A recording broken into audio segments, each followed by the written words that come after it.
பொள்ளாச்சி பாலியல் வழக்கில் தீர்ப்பு. 9 பேருக்கு சாகும் வரை ஆயுள் தண்டனை.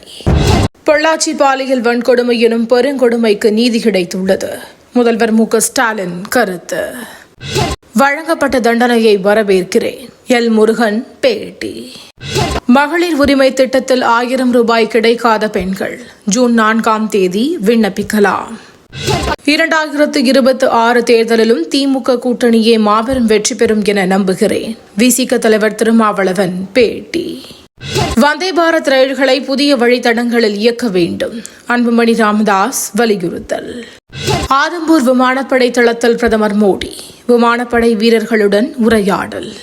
தீவிரவாதத்தின் தலைமை பீடத்தை இந்தியா அழித்துள்ளது. பிரதமர் மோடி பேச்சு. இந்தியா பாகிஸ்தான் சண்டை முடிவு எதிரொலி. ஜம்முவில் வழக்கம் போல் பள்ளிகள் இயக்கம். ஜம்மு காஷ்மீரில் என்கவுண்டர். 3 பயங்கரவாதிகள் சுட்டுக்கொலை. மே 18 விண்ணில் பாய்கிறது ரிசாட் 1B செயற்கைக்கோள்.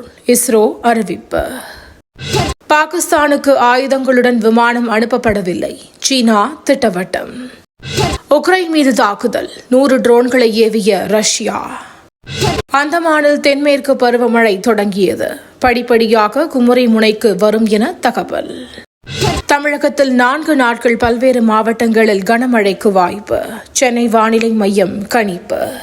தினந்தோறும் காலை தலைப்புச் செய்திகளை உடனுக்குடன் தெரிந்து கொள்ள வணக்கம் இந்தியா நியூஸுடன் இணைந்திருங்கள்.